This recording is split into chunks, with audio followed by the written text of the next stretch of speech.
Olá, sejam bem-vindos a mais um webinar da Arena do Pavini. Hoje vamos falar sobre investimentos em 2018.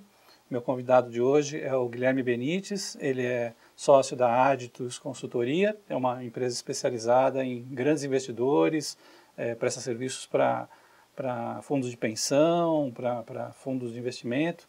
E ele vai falar um pouquinho com a gente hoje, vai ajudar a gente a pensar um pouquinho onde investir nesse ano aqui, que já começou bastante tumultuado, né? Guilherme, prazer ter você aqui com a gente. Eu queria começar falando um pouquinho da situação, né? Porque o ano começou muito agitado, a Bolsa disparou, o índice Bovespa chegou nos 86 mil pontos pela primeira vez, o dólar despencou abaixo de 3,20, os juros estão caindo, e tudo isso depois do julgamento do Lula. Então, estão falando que, não, foi o julgamento do Lula que provocou tudo isso. O que está acontecendo, na verdade? Muito bem, Ângelo, boa noite, obrigado pelo convite.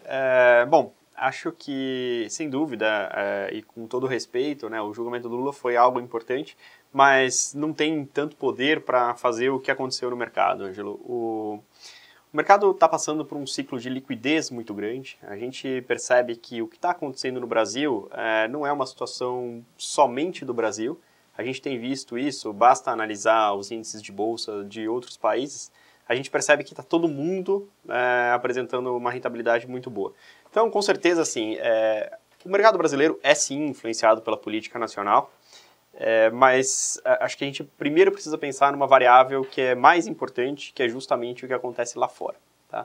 Então, esse excesso de liquidez, né, taxas de juros baixas e controladas ao redor do mundo, e uma expectativa bastante positiva até de crescimento, tem impulsionado os ativos de risco de uma maneira geral a apresentarem boa performance. E isso a gente acaba vendo aqui no Brasil também. Está sobrando dinheiro lá fora, os caras estão procurando onde investir, tá lá, o Brasil está lá, tal, vamos pôr um pouquinho de dinheiro ali, um pouquinho na Índia, um pouquinho nos Estados Unidos também, né? Imagina o seguinte, Angelo, acho que a gente pode fazer uma analogia com o que a gente está vivendo aqui, né?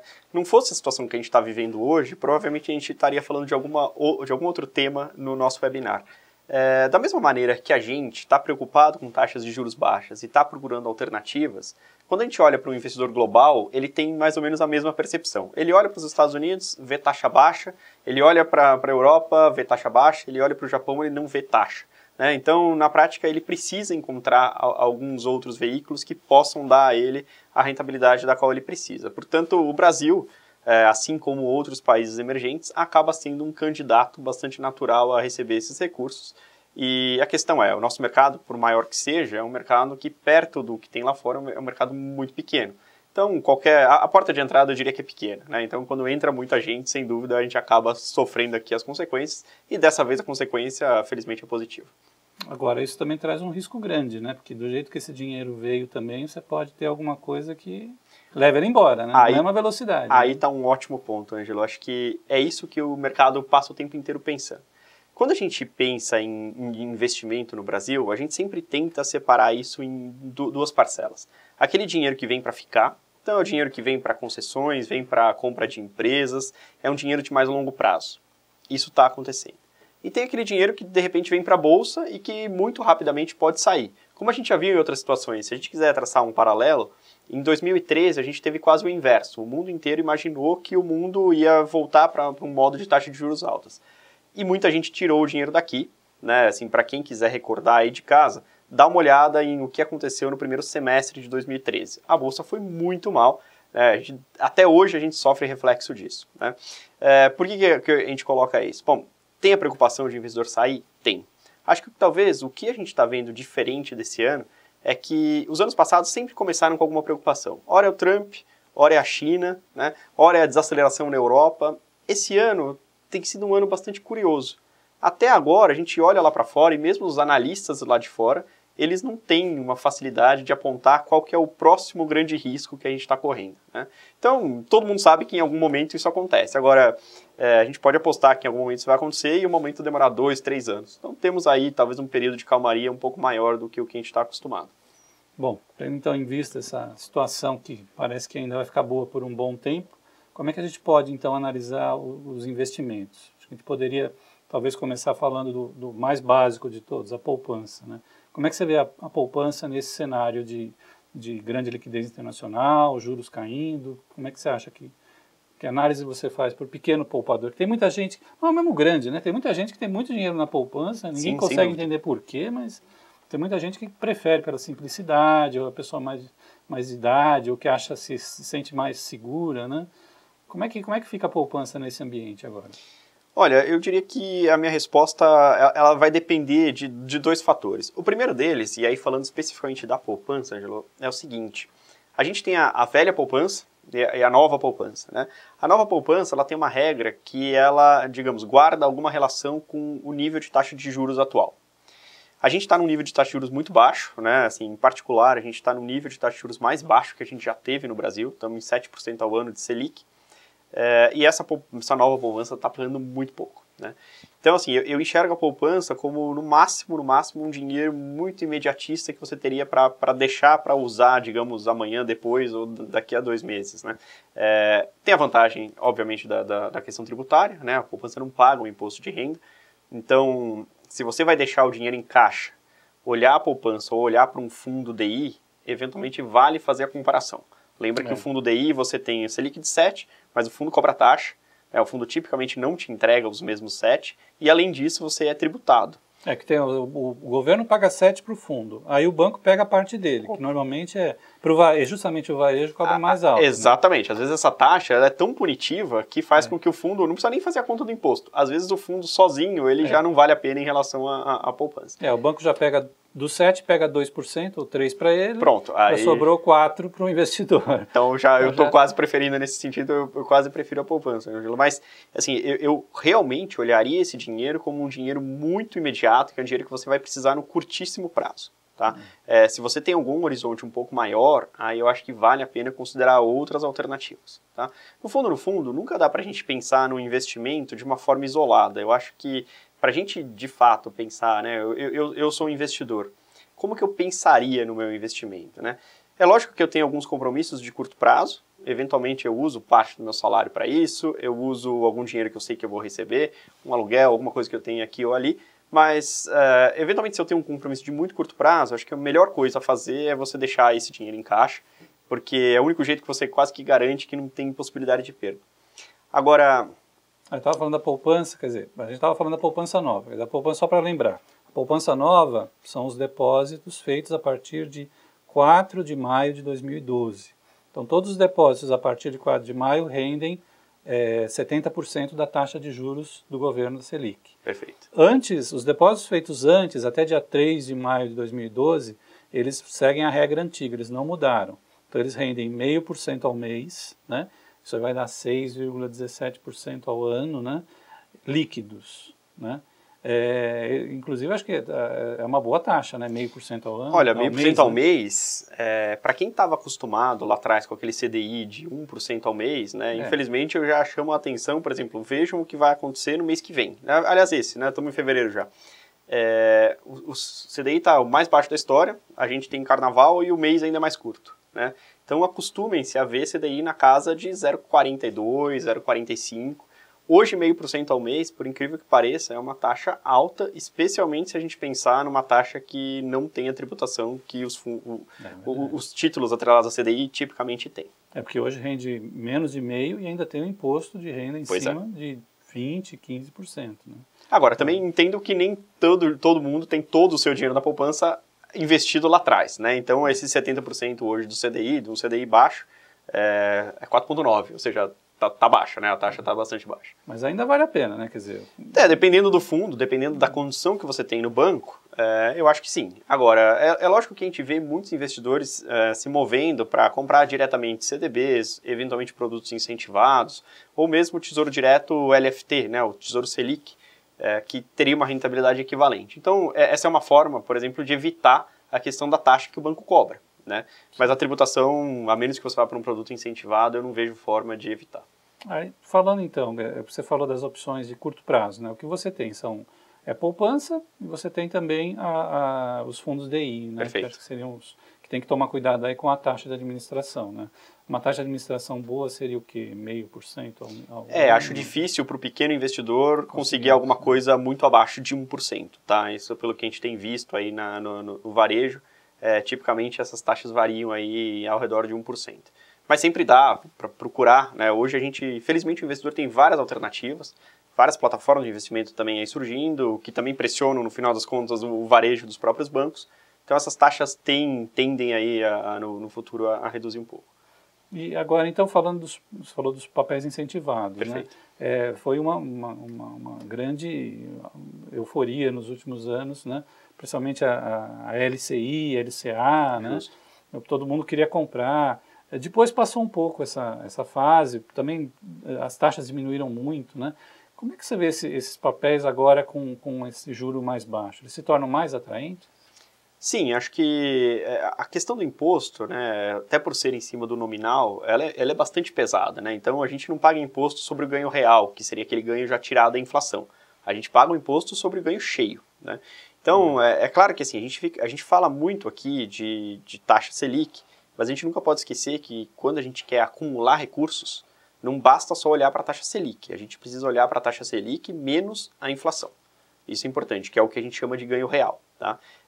Infelizmente, o imposto ele atua sobre o nominal. Então, assim, você, independentemente da taxa de inflação, você vai pagar o imposto em cima do nominal que você ganhar. O produto incentivado, nesse sentido, ele é bastante interessante. O que eu chamo a atenção, Angela, é o seguinte: o mercado mudou bastante, né, lá dos idos de 2013, 2014, quando isso de fato foi uma febre, para agora.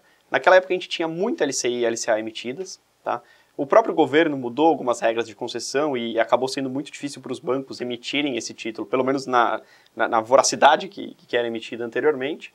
O que a gente vê hoje de papel incentivado são CRIs, CRAs, tipicamente títulos que a gente chama de títulos corporativos, tá? Que são títulos emitidos por empresas não financeiras.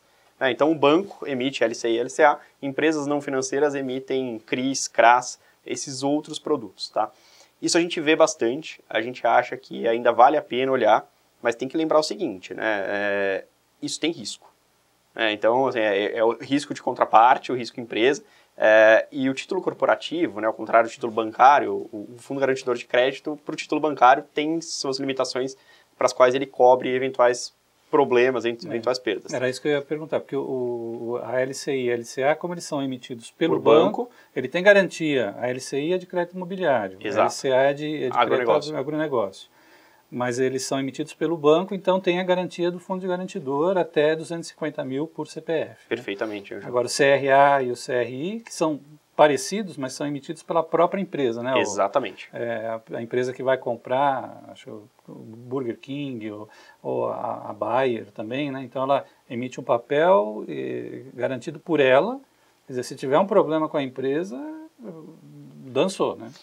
A gente está falando aqui, demos alguns exemplos de empresas grandes, né? Temos aí outros, quando a gente olha para a lista de possíveis CRIs e CRAs, outras empresas muito bem renomadas, mas lembra que é o risco empresa. E uma empresa muito bem renomada, não quer dizer que hoje a gente acha que aquela empresa é imune e daqui a 2, 3 anos, que a gente vai eventualmente continuar com o papel, a situação pode mudar, né? Lembro aí o exemplo da Petrobras. Durante um certo tempo o mercado ficou muito preocupado com o que poderia acontecer com a Petrobras. 3, 4 anos antes disso, ninguém jamais imaginou que a Petrobras pudesse oferecer qualquer risco.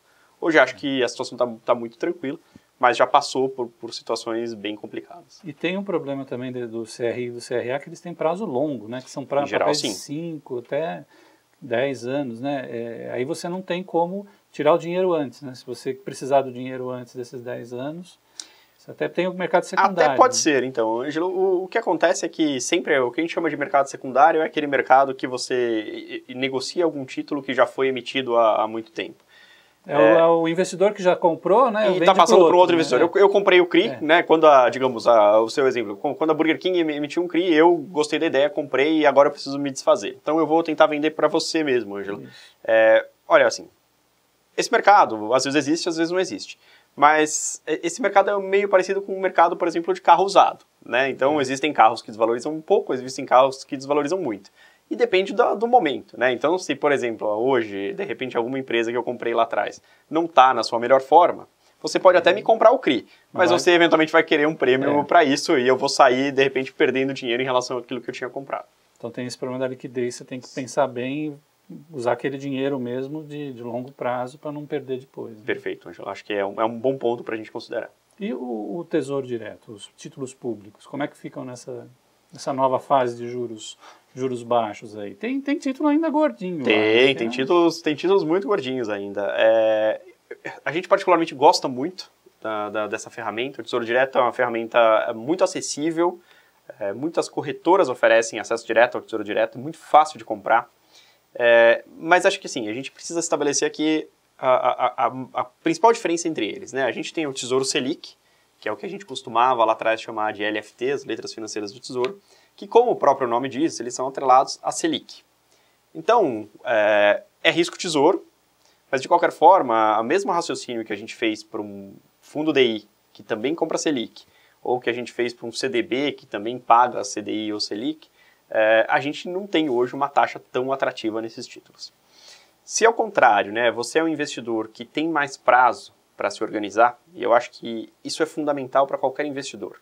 Sempre que você vai fazer um investimento, né, acho que o principal é você saber para que você está fazendo aquele investimento, né? Então, o investimento para você pagar uma conta daqui a 2 meses é seguramente diferente do investimento para você pagar um apartamento em 3 ou 4 anos, que por sua vez é muito diferente de você fazer um investimento para sua aposentadoria, que vai ser daqui a 10, 15 ou 20 anos, né? E eu acho que talvez esse tema da aposentadoria, tendo em vista toda a conversa sobre reforma da Previdência, ele começou a ganhar muito peso e a gente tem visto muito investidor procurando títulos justamente para a aposentadoria, né? Então, se você tem esse prazo todo para buscar rentabilidade, aí a gente acha que títulos do Tesouro com vencimento de longo prazo podem ser muito interessantes, né? Esses são os Tesouro IPCA, ou as NTNBs, como a gente costumava chamar lá atrás. Eles têm vencimentos que variam aí desde 2019 até 2055, né? Então são títulos que podem ser muito longos. E o que tem acontecido ultimamente é que esses títulos mais longos, Ângelo, eles têm apresentado ainda uma rentabilidade bastante interessante na casa de IPCA mais 5, 5,10. Tá? Então, estou falando de 5% de juro real, né? Quando a gente estava falando de CDI, de 7 de CDI menos 4 de inflação, contra 3. Né? 2% pode parecer pouco, né? Mas aí eu convido o leitor, ou então a gente pode algum dia fazer essa conta, me dando outra oportunidade, de ver o efeito que 1% ao ano, acumulado ao redor de 20 ou 30 anos, causa no seu patrimônio. Quer dizer, tá? 2% acima da taxa de curto, quer dizer, o juro hoje está em 7, mas é 4 mais 4 de inflação, mais 3 de juro juros. Real.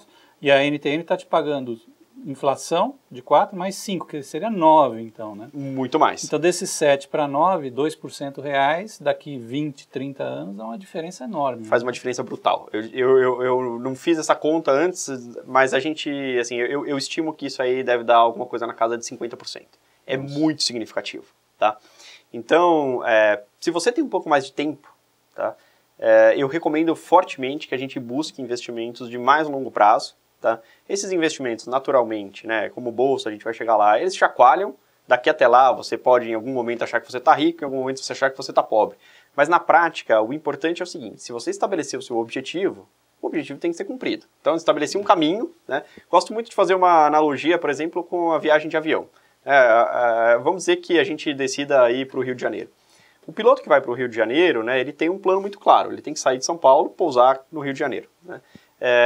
O plano de voo dele está estabelecido, mas eventualmente ele encontrou aí no caminho alguma turbulência, alguma chuva, ele precisa fazer alguns desvios, né? Então, esses desvios de rota, eu acho que eles são normais. O importante é que ele chegue no Rio de Janeiro, esse é o objetivo dele no final. Então, na prática, acho que esse é a grande sugestão que a gente dá para o pequeno, para o médio, para o grande investidor. Uma vez estabelecido o seu plano, né, acho que os títulos que você pode comprar, eles têm tudo a ver com esse plano. Então, um plano de longo prazo, para esse plano, cabem títulos de longo prazo. E hoje a gente acha que a vantagem aí de você comprar algum título de prazo maior, ela tem sido muito relevante em relação a comprar títulos de curtíssimo prazo. E se você precisar também é fácil vender, né? O Tesouro Direto permite O você Tesouro vender Direto tem uma liquidez prazo, que eu diria que assim, é sensacional, tá? Então, como eu disse, eu acho que é uma ferramenta muito, muito, muito interessante. Você tem liquidez. A única coisa para a qual eu chamo a atenção, Ângelo, é a seguinte. Se você comprar hoje um título pagando IPCA mais 5, por exemplo, que é o caso de uma NTNB um pouco mais longa, daqui a um ano eu não sei quanto esse título vai estar pagando. Vai depender um pouco do que o mercado está achando do longo prazo do Brasil. O longo prazo do Brasil basicamente depende da nossa situação fiscal e aí a gente cai numa discussão que com certeza todo mundo já ouviu. Mas basicamente, se esse título estiver pagando IPCA mais 6 ou IPCA mais 4, a sua percepção de valor vai ser muito diferente. Então, sair do título no meio do caminho faz com que você não garanta aquele IPCA mais 5 que você garantiria se você permanecesse até o final. Você vai ter que sair pelo preço que estão pagando no mercado. Justamente. É a coisa do carro usado, né? Boa analogia, acho que é isso. Você chegou lá, você comprou a Grand Cherokee, e quando chegou lá na hora de vender, ela está valendo um Fusca. Então... Pois é, pode acontecer isso, né? Assim, a vantagem do título é que ele pode valorizar, né? Comprar um carro geralmente não dá tão certo. Agora, pensando nos papéis, que nem o Tesouro Selic, que é juro diário, não vale mais a pena, então? Que casos que ele pode ser usado? Eu acho que vale a pena para aquele dinheiro que você realmente precisa ter uma certeza do quanto ele vai variar, né? Para daqui a 20 anos, Ângelo, sinceramente, não faz a menor diferença se variar menos 1 ou mais 1% amanhã. Na verdade, você está olhando um título de 2035, 2045, 2055. Para aquele dinheiro que você realmente sabe que você vai precisar, né, você pagar aquela conta. Pagar aquela conta. Então, assim, exatamente. Você tem lá, colocou R$1.000 e sabe que vai precisar de R$1.100 daqui a 2 anos. Né, assim, ok, pode investir em bolsa, isso pode dar muito certo, você pode ter 2.000, ou pode investir em bolsa, pode dar muito errado, você pode ter 0. Né? Então, para aquela conta que você tem um prazo fixo, que você sabe que você não pode esperar muito, aí eu acho que esses títulos de caixa, né? Então, Tesouro Selic, ou voltando para o nosso exemplo anterior, fundo DI, poupança, isso poderia ser uma alternativa. Bom, então vamos deixar a coisa um pouquinho mais animada. Então, o que você está achando então da Bolsa agora nesse cenário? Está nos 85 mil pontos, 86 mil pontos. Ainda dá para ganhar dinheiro com a Bolsa? O legal da Bolsa é que ao longo desses dias, né, de 2018, praticamente a gente teve aí, metade dos dias a gente teve algum recorde da Bolsa, né? Já então, virou... Essa matéria já nem vale, né, mais a pena, né, Ângelo? Recorde de novo, não interessa mais. Exatamente, tá interessante isso. Olha, acho que a Bolsa é muito variação de expectativas. E o que está acontecendo é que realmente as expectativas de mercado têm sido cada vez melhores. Então, sim, tem espaço para a gente ganhar dinheiro em bolsa. Várias contas que a gente enxerga aí na imprensa, o pessoal faz isso com muita frequência, mostram que a bolsa, se a gente corrigir a bolsa, digamos, de 2002 para cá, ela talvez não tenha valido nem tanto a pena quanto um investimento em renda fixa. Tá? Então, a gente acredita sim, tá, na bolsa. Eu acho que para longo prazo é um investimento muitíssimo interessante. Agora, eu não sugeriria a estratégia, né, de entrar e sair muito rápido para aquele sujeito que está tentando ganhar aí um último dinheirinho na Bolsa. Né? A Bolsa, de fato, a gente enxerga como um investimento de longo prazo. É muito difícil a gente encontrar quem saiba efetivamente olhar papel por papel e saiba se esse papel vai valorizar tantos por cento daqui a tanto tempo. Isso realmente é uma coisa muito difícil. Acho que assim, o mercado está cheio de profissionais trabalhando em cima desses modelos de avaliação de empresas. Você, inclusive, né? A gente, inclusive. E a gente sabe que assim, são tantas variáveis, né? E às vezes variáveis que são incontroláveis, por exemplo, o fluxo que vem lá de fora, que é muito difícil a gente saber quando vem, quando vai. Eleição. Né? Eleição também.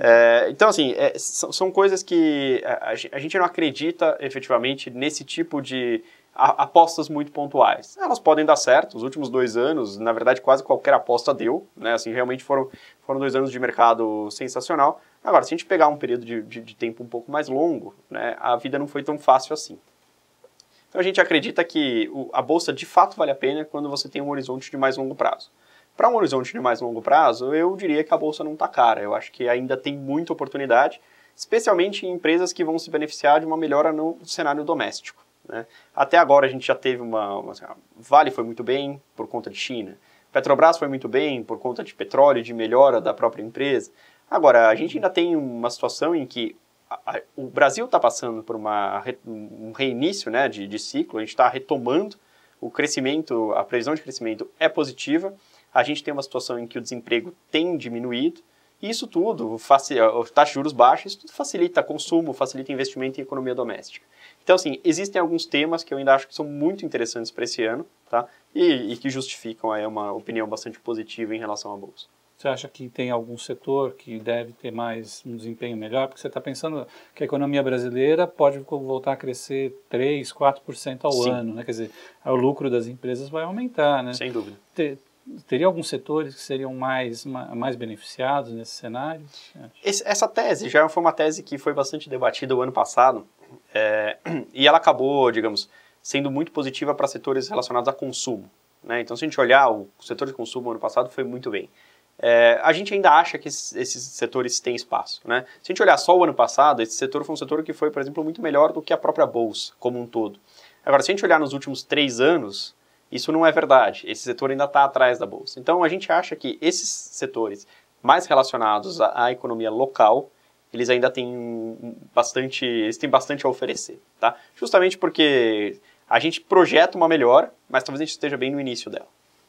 Agora, como é que o investidor entra nesse mercado? Quer dizer, o médio ou pequeno, ou que não entende muito. Às vezes é um grande investidor, mas ele não entende de análise de balanço, de análise setorial.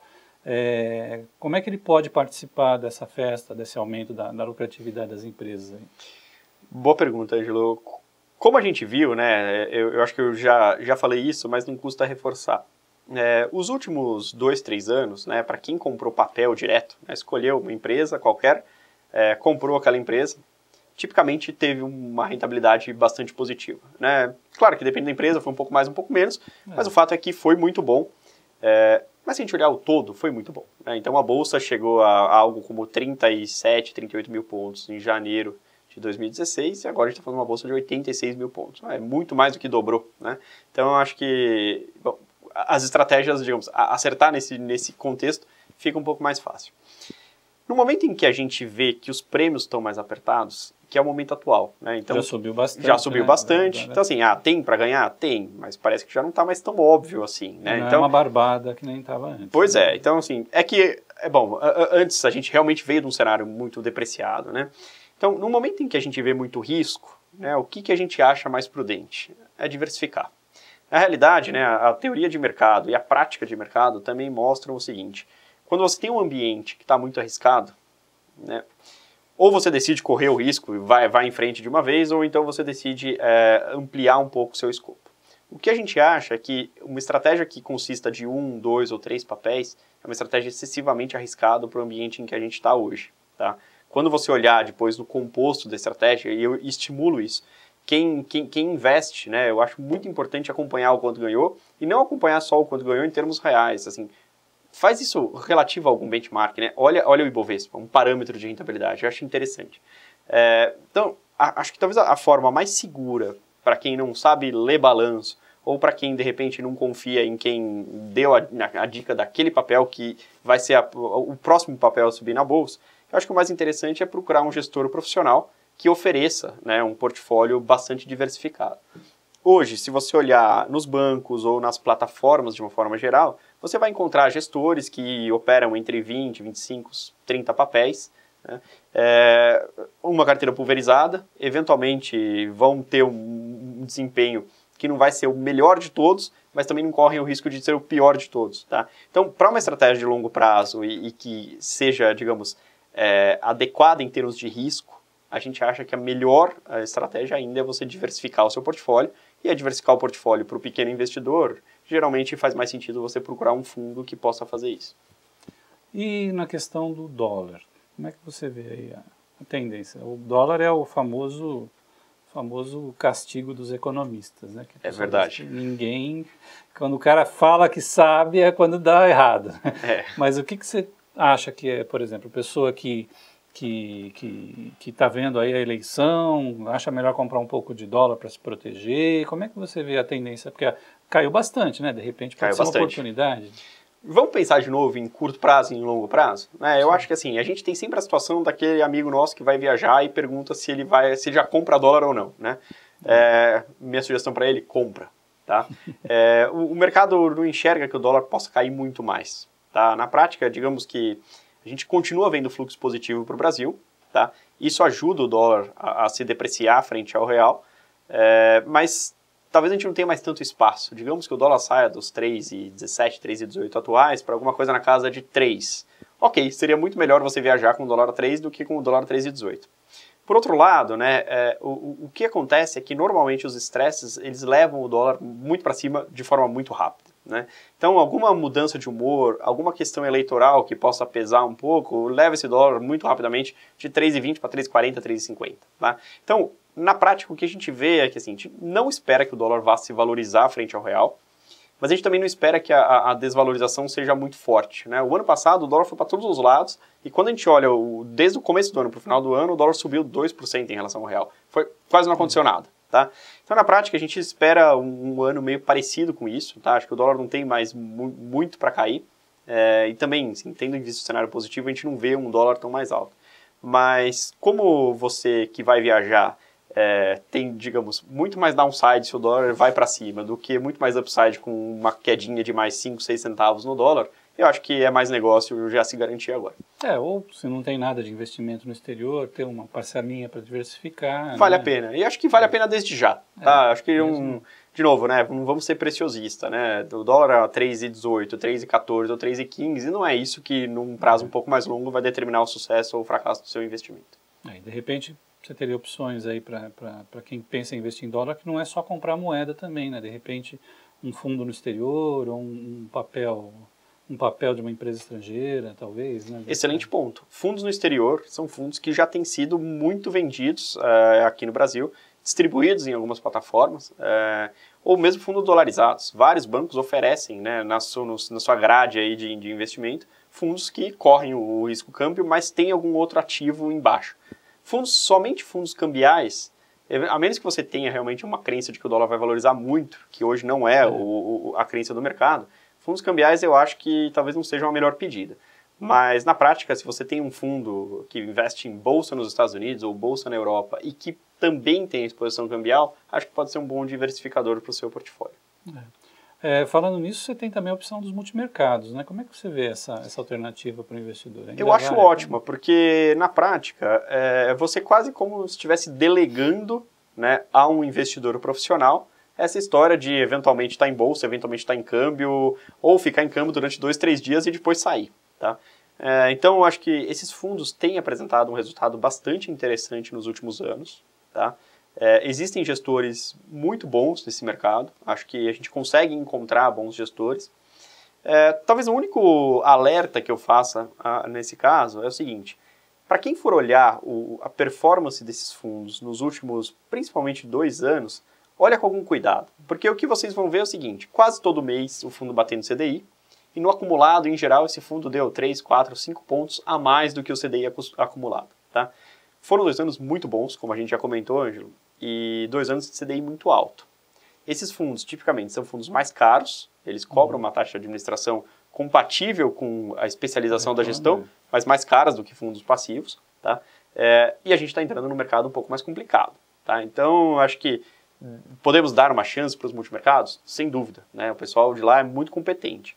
Agora, eu não tiraria o que vai acontecer daqui para frente pelo que aconteceu no passado. Né? A CVM manda colocar em todos os regulamentos aquela frase de que a rentabilidade passada não é garantia de rentabilidade futura. Nesse caso em particular dos multimercados, eu acho que eles têm muita condição de entregar uma boa rentabilidade no futuro, tá? Mas essa rentabilidade de todo mês acima do CDI, quase como se fosse um reloginho, eu acho que isso ficou um pouco para trás. É a velha história das águas passadas não movem moinho. Essas daí, definitivamente, essas águas passadas vieram de CDI a 14, Ângelo, essas daí não vão mais mover moinho, não. NTNB a 7, 8%, pois é. Né? Foi uma festa. Eu acho que os gestores aproveitaram muito bem esse movimento de diminuição dos juros no Brasil.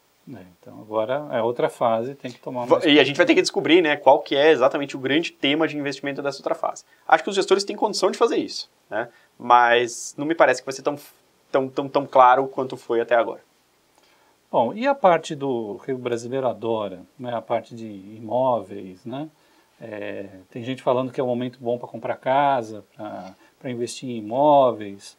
Tem a compra direta, tem os fundos imobiliários também, né? Perfeito. O que você acha desse mercado? Tem boas alternativas mesmo ou o pessoal tá querendo mais vender, o estoque está atrasado lá? Tá? Pois acho que tem um estoque aí, a gente viu isso, né? A gente teve, digamos, a última vez que a gente teve um momento assim para imóveis foi lá para idos de 2012, né? E qual que era a grande coincidência, né, nesses 2 momentos, 2012 e agora? A taxa de juros. Em 2012 a taxa de juros chegou a 7,25, agora a gente chegou a 7, né? Esse momento, ele às vezes parece muito bom para imóvel, ele impulsiona o movimento no mercado imobiliário, porque o mercado imobiliário é um mercado muito dependente de financiamento. E nesse momento, o financiamento está sendo feito a taxas relativamente baixas. Então, isso acaba facilitando muito a vida daquele sujeito que quer comprar imóveis.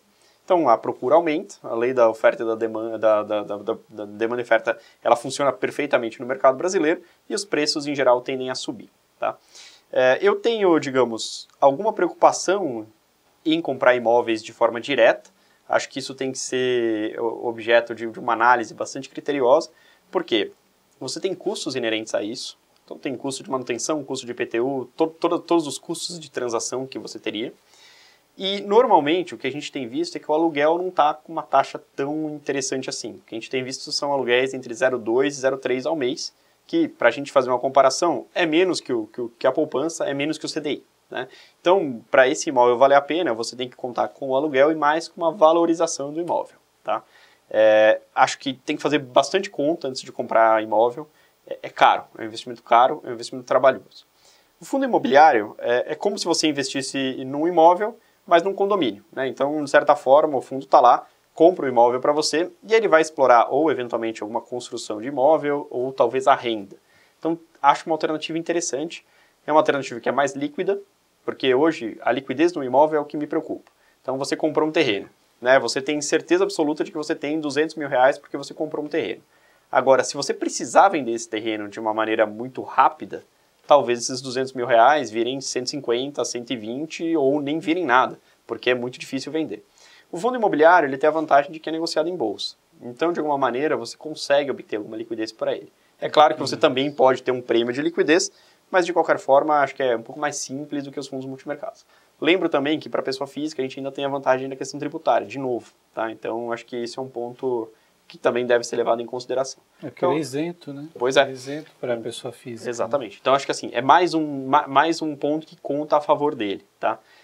Agora, assim como imóvel, existem fundos e fundos. Né? Então, assim, você, acho que antes de fazer qualquer negócio com o fundo imobiliário, tenta dar uma olhadinha no que tem lá dentro. Né? Assim, a gente pode olhar a rentabilidade, olhar a gestora, a liquidez, tem várias variáveis financeiras que a gente pode observar.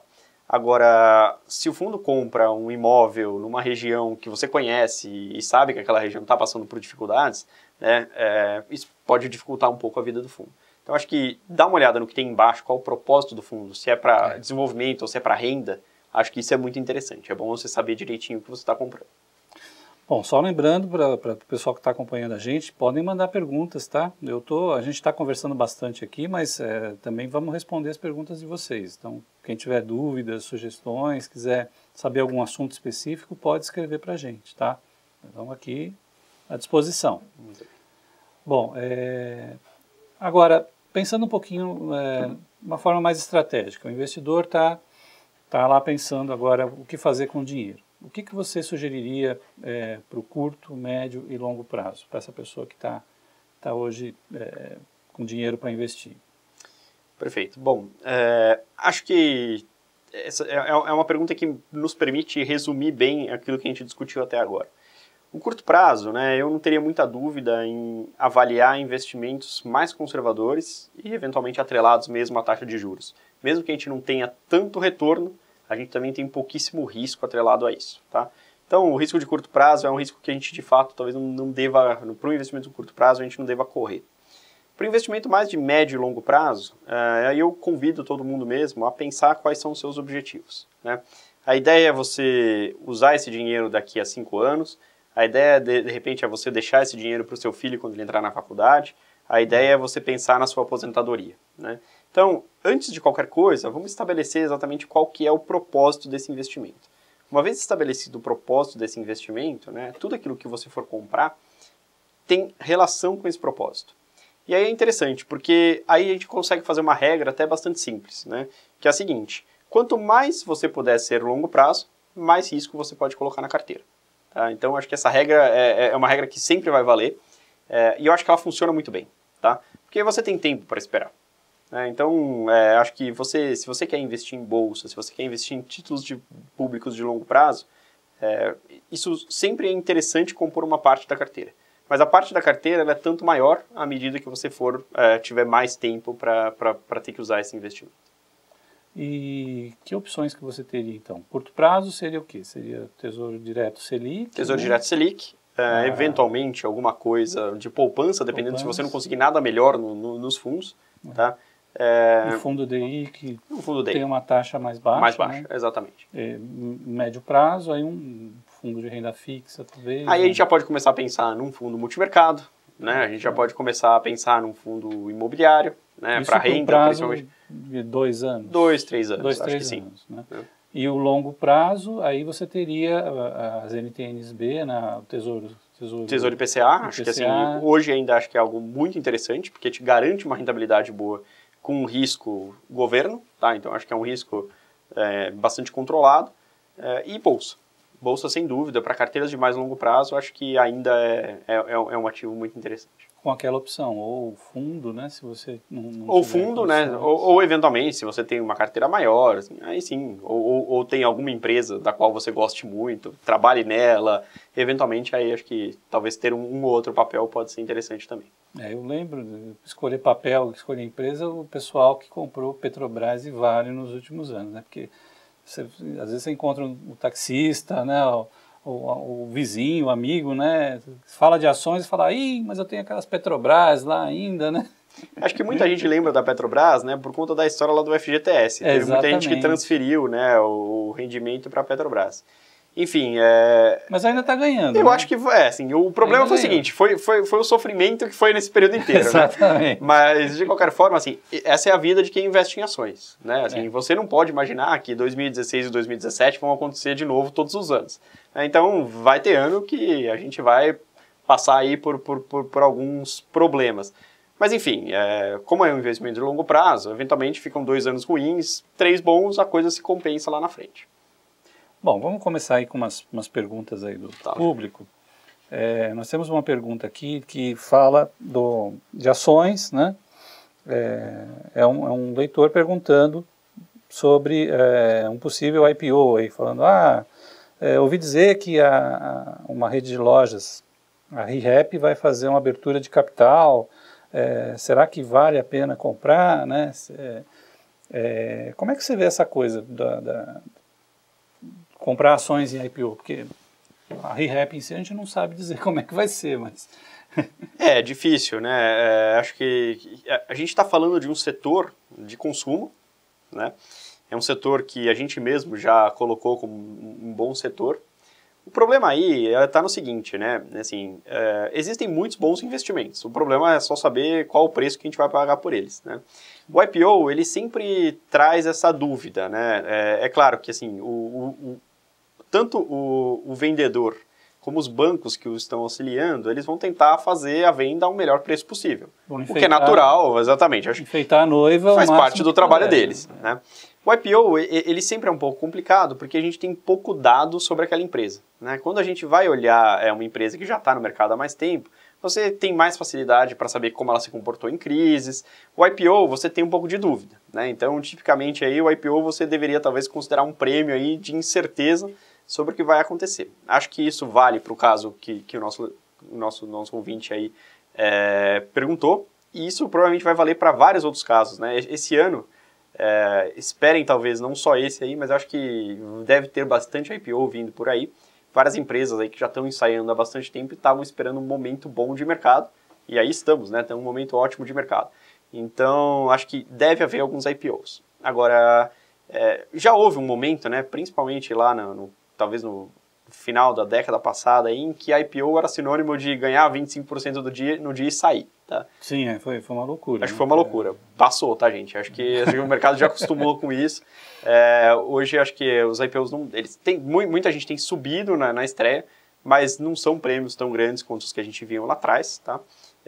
Sabendo que tem risco. Agora, de qualquer forma, assim, para quem está na bolsa e tem risco, né, vamos naquela regra. Não vamos apostar em uma única empresa que está fazendo IPO. Vamos apostar em várias empresas e, dentre elas, eventualmente, se parte da sua estratégia é ter um ou outro IPO, ok, acho que... Mas não pode ser a sua estratégia. Tem outra pergunta também sobre bolsa, uma leitora perguntando sobre swing trade. Acho que é uma coisa até interessante para a gente... O nome é engraçado, né? Porque é aquela negociação de ações por uma semana, né? 2 semanas, se é uma boa estratégia para aplicar em bolsa. Olha, eu prefiro estratégias que sejam, digamos, um pouco mais sólidas, né? Na prática, assim, essa estratégia você acaba dependendo muito que a ação tenha um bom desempenho num curtíssimo espaço de tempo, que seja 1 ou 2 semanas, tá? E esse é o grande risco, né? Em 1 ou 2 semanas, a gente já viu, por exemplo, o ano passado foi excelente, mas o ano passado teve o evento Joesley, né? No momento em que o Joesley, que a gente veio a público, aquela gravação do Joesley, o mercado no dia seguinte parecia que ia acabar, né? Então, assim, se a gente pega uma semana dessa, né, parece que essa estratégia pode ser uma estratégia bem complicada.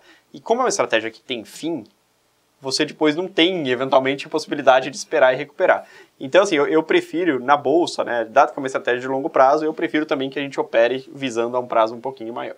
É porque isso é uma coisa pra gente que é muito profissional, né? Ou tá muito certa daquele tipo de coisa, né? Acho que, assim, realmente é uma estratégia. Você pode ganhar muito, mas acho que isso é um ponto importante. Todas as estratégias, em geral, o mercado é muito simétrico. Se você pode ganhar muito numa estratégia, você também pode perder muito. Tá? Porque tem algum outro cara do outro lado que está fazendo o contrário que você. E ele também está esperando ganhar muito, né? Vamos lembrar disso. É verdade. Agora, tem uma outra pergunta aqui que é um assunto do momento aí. Hoje, principalmente, está todo mundo discutindo aí a questão do Bitcoin. O leitor aqui perguntando como é que você vê esse derretimento aí do Bitcoin, caiu para quase abaixo de $9 lá fora. E tem gente achando que pode ser uma oportunidade para comprar. Outro dia também estava na rua, um rapaz na minha frente falou assim, não, o Bitcoin caiu para 12, eu já comprei, liguei lá e tal. Então, ele já perdeu uns 30% lá da semana passada para cá. Então, o que você acha das moedas, das criptomoedas, né, desse mercado que aí valorizou 1.400%? Então, está na moda agora, né? Tá na moda. Sempre que alguma coisa tá na moda, né, a gente tem... Bom, a gente acabou de dar o exemplo de IPOs no passado, pareciam moda, né? A moda impulsiona, mas ela impulsiona por quê? Por conta do fluxo, tá? Então, assim, o Bitcoin ou qualquer outra criptomoeda, de novo, assim, não é ser, digamos, contra a inovação, contra o Bitcoin, até acho que a forma como as coisas foram feitas parecem muito interessantes, né? Mas na prática é o seguinte, né? Tudo tem um preço, né? A grande questão é a seguinte, será que o Bitcoin vale aquilo que ele estava mostrando que valia, né? Ou será que ele vale 9 mil agora? Ou será que vale 5? Ou será que vale 15? Esse é o ponto, não dá para saber, né? O Bitcoin, ele não tem lastro, não dá para saber o que é aquilo. Pode ser que, de repente, né, realmente todo mundo passe a usar Bitcoin e ele comece a evoluir, né? Mas pode ser que não. Tá? Então, assim, eu realmente tenho muita dúvida sobre a viabilidade desse tipo de moeda, tá? Acho que para algumas transações específicas ela pode fazer algum sentido. Por outro lado, também pode ter usos que não sejam, digamos assim, tão ortodoxos. Então, assim, me preocupa um pouco essa história do Bitcoin. A gente viu, isso talvez agora a moda arrefeceu um pouco, 1 mês, 2 meses atrás, era de fato uma moda muito forte. Sempre nos preocupou, tá? Não é o tipo de investimento que a gente acha que é um investimento seguro, de forma nenhuma, né? Nem pelo preço do ativo, muito menos, né, pela forma como é feito o investimento, né? Assim, é um investimento que não é regulado, é um investimento que você tem bastante dificuldade em identificar quem é o dono do dinheiro, tá? E de alguma forma, assim, não me surpreende que os reguladores olhem isso de uma forma um pouco estranha, porque na prática, não saber quem é o dono do dinheiro também, né, te dá margem aí para utilizações que não sejam tão adequadas. Então, é o tipo do investimento que é aquilo, né? Assim, olha, se você quiser muito, põe um pouquinho porque você pode perder muito. Então, agora, colocar um pouquinho, você também vai ganhar muito pouco. Então, é o tipo do investimento que eu passaria sem, Angelo. Até porque você tem riscos até do dinheiro sumir, né? Você teve uma Pois é. bolsa no Japão lá que sumiu $500 milhões, quer dizer, quase 1,5 bilhão de reais. Né? Realmente, assim, me assusta um pouco, né, essa certeza de muita gente de que o Bitcoin pode chegar a sei lá quanto.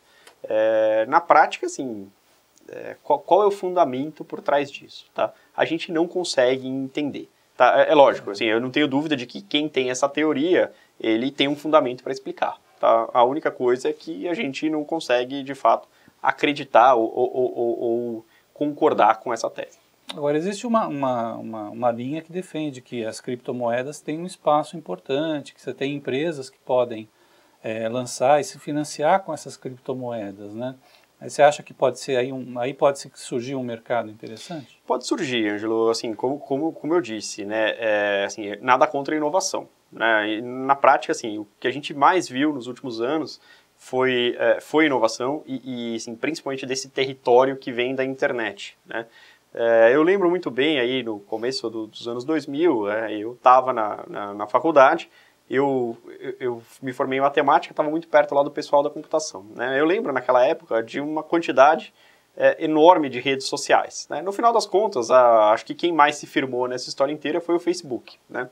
Difícil explicar por quê, né, podia de repente ter sido um outro. Então assim, me parece que a gente está no início de movimento. Pode ser que alguma delas venha a se firmar e de fato construir um lastro efetivo por trás, tá? Mas por enquanto achar que esse ou aquele caminho vão ser o caminho que o mercado vai seguir, né, me parece um pouco de palpite demais. Bom, tem uma pergunta de um outro leitor aqui que é bem espinhosa, mas acho que você consegue responder, vamos ver. Vamos ver, senão eu deixo para você. Ele perguntou assim, quais seriam os cenários para os investimentos, os melhores investimentos, para um cenário com o Lula ou sem Lula no governo? O que seria, quais seriam as carteiras ideais com a volta do presidente, considerando que tem agora uma chance um pouco menor dele ser candidato, não, mas Perfeito. Existe uma chance ainda, não está totalmente descartado. Mesmo. O bom dessa discussão inteira é que, no final das contas, todo mundo pelo menos aprendeu alguma coisa dos termos jurídicos, né, e como funciona um pouco a justiça. Eu acho, vou tentar responder essa pergunta, acho que é uma pergunta que a gente ouve bastante, mas de fato não é uma pergunta simples. Mas eu prefiro responder essa pergunta colocando em outros termos, tá?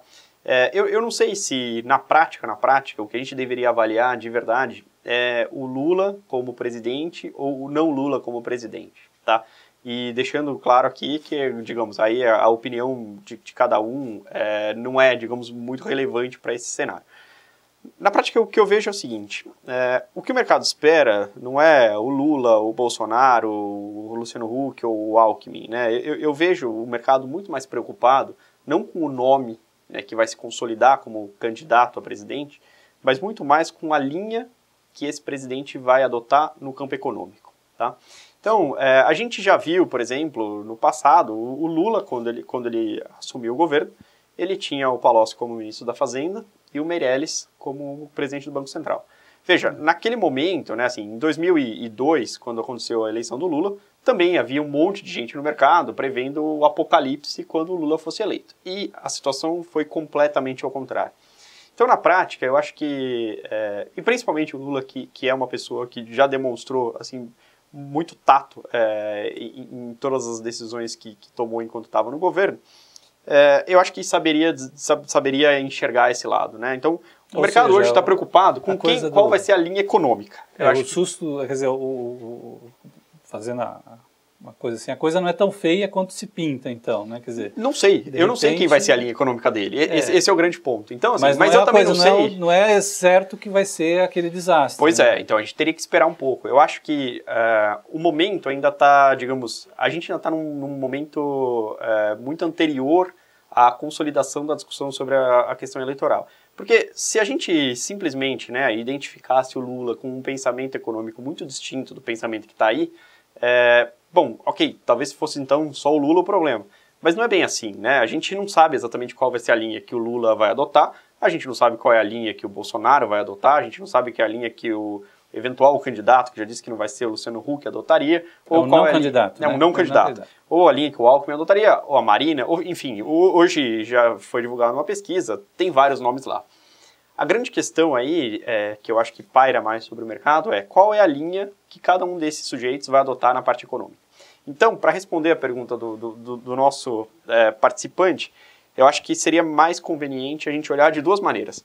Olha só, quem vier, seja ele quem for, vai manter uma linha parecida com a linha que está sendo adotada hoje, ou vai dar um cavalo de pau e vai para o outro lado, né? O que o mercado espera hoje? O mercado espera uma continuidade das reformas. O porquê disso? Todo mundo sabe, e está muito claro isso, que o Brasil tem um problema fiscal. Esse problema precisa ser resolvido, né? O mercado deu uma trégua em relação a esse problema por acreditar que a gente está numa linha muito positiva. Mas na prática, se a gente for olhar hoje, os números, né, eles são bastante piores do que eles eram 2, 3 anos atrás. Enquanto a gente não tinha nem esse governo. Era então, a coisa da liquidez, né? Quando tem muito dinheiro, né? Pois é, então tem algumas... Acaba ignorando esse tipo de coisa. E o mercado, acho que deu uma trégua, de fato, por acreditar que a linha que o Meirelles vem adotando é uma linha que está muito próxima àquilo que o mercado gostaria de ver. Então, se a gente tiver um governo que mantenha essa linha, eu acho que isso é suficiente para o mercado continuar nesse bom humor. Tá? Na prática, a gente vai ter o somatório de duas forças. Um vento de cauda muito forte, que é basicamente o investidor que vem lá de fora, trazendo muito dinheiro. Juro baixo lá fora. Juro baixo lá fora. Então, assim, o que vem lá de fora, aparentemente, só tem vindo boa notícia. Se a gente continuar com uma notícia também boa, pronto, a gente tem o melhor cenário possível. E aí a sua resposta é a seguinte, olha, para esse cenário, investimentos de risco vão funcionar muito bem. Tá? Então, bolsa vai funcionar muito bem, títulos públicos de longo prazo vão funcionar maravilhosamente bem. Tá? O cenário oposto, que seria um cenário em que essa linha de reformas ela é abandonada em detrimento de uma linha um pouco menos, digamos, parecida com aquilo que o mercado espera, aí eu acho que a gente pode ter assim, uma reversão do momento que a gente vive. Tá? Para esse tipo de cenário, tá, o melhor seria se proteger. Então eu ficaria o mais líquido possível. Tá? Por quê? Porque estar líquido significa que em algum momento eu vou conseguir comprar tudo isso aí a preços melhores. Né? Quer dizer, estar líquido bom ponto. Curto prazo. Então, assim, caixa, Selic, título, exatamente, Tesouro Selic, caixa, tudo que você puder transformar em alguma outra coisa muito rápido. Tá? Então, eu ficaria realmente nessa linha. E mais, acho que alguma proteção com câmbio poderia ser muito bem-vinda para um cenário como esse. Tá? Mas, de novo, eu acho que assim, melhor do que pensar em candidatos, até porque se a gente sempre vai ficar nessa discussão quem vai ser candidato, quem não vai ser, vamos pensar na linha. Porque eventualmente aí tem dois candidatos que a gente está torcendo por um ou por outro e tem uma linha igual. Então, assim, na prática, digamos assim, o mercado acho que vai olhar muito mais a equipe econômica do que o sujeito que está lá. E tem uma discussão também que se quem entrar lá quiser fazer uma coisa diferente, se vai conseguir também, né? Você consegue manter um gasto público ainda? Você consegue evitar a reforma da Previdência? O que acontece com o país nesse cenário, né? Acho que também não tem muito espaço, né, para essa... Gostaria de pensar que não, tá, Ângelo? Assim, realmente eu acho que não tem muito espaço para você hoje sair do script que está aí desenhado, tá? Mas, infelizmente, né, o mundo nos dá vários exemplos, inclusive aqui na América do Sul mesmo, de que se você quiser ir para uma linha realmente ruim, você consegue e assim, o fundo do poço parece que está longe, assim, né? Cada vez que você acha que está no fundo, alguém consegue cavar um pouco mais. O fundo do poço tem porão, né? Aparentemente sim. Tem uma pergunta aqui que é provocativa aqui. Eles pediu para se você poderia divulgar a sua carteira. Bom, mas aí você é consultor, tal, mas de repente o que vocês estão recomendando para os grandes investidores? Mas qual que é a sua carteira, então? Qual que é a minha carteira? Assim, eu posso divulgar a minha carteira, não tem problema nenhum. A minha carteira está alinhada com um cenário muito positivo. Eu acredito não só num cenário positivo, mas principalmente no longo prazo. Tá, Ângelo? Eu acho que quando a gente olha, assim, eu vou divulgar mais que a minha carteira, eu penso em me aposentar talvez daqui a 20 ou 25 anos, tá? Então tem um prazo muito longo pela frente, eu acho que ainda tem muita coisa para fazer, então assim, o que eu estou procurando hoje, alinhado com aquilo que eu disse, tá? Então realmente eu acho que a parte de bolsa e de títulos públicos, tá, deveria ser a maior composição da carteira de qualquer pessoa que esteja na minha situação, tá? Em particular, essa é realmente a minha carteira. E digo mais, também não acho que por eu estar no mercado, acompanhando empresas todo dia, eu tenho uma grande vantagem comparativa em relação a gestores de ações que só trabalham com isso, tá?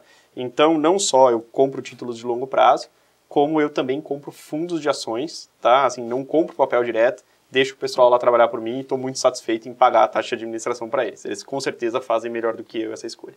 Quer dizer, não é que nem um médico que está operando e quer operando a pessoa ali, quer operar no mercado também, né, ao mesmo tempo. O risco é o seguinte, né? Você entra na cirurgia, pode ser que você saia dela muito pobre ou muito rico. Então, assim, eu não quero correr esse tipo de risco. Acho que vale a pena, sim, você ter alguém lá no mercado olhando isso para você. É o que eu faço. Ele pediu que eu divulgasse minha carteira, aí está, tá? Então, título público de longo prazo e bolsa. Muito bem. Muito bem, Guilherme. Muito obrigado aí pela entrevista. Eu que te agradeço. Muito legal, acho que aprendemos bastante aí sobre os mercados e eu espero também que o público que acompanha a gente tenha gostado, tenha ajudado a dar uma orientação, né, para esses momentos aí de incerteza que vamos ter esse ano. E eu espero que vocês acompanhem a gente também nos próximos webinars, né, e acompanhem também o meu blog, né, e o nosso material na internet. Tá bom, pessoal? Então, olha, mais uma vez, Guilherme, muito obrigado. Ângelo, obrigado a quem assistiu aí. Obrigado pela participação. E até um próximo webinar, gente. Muito obrigado, até logo.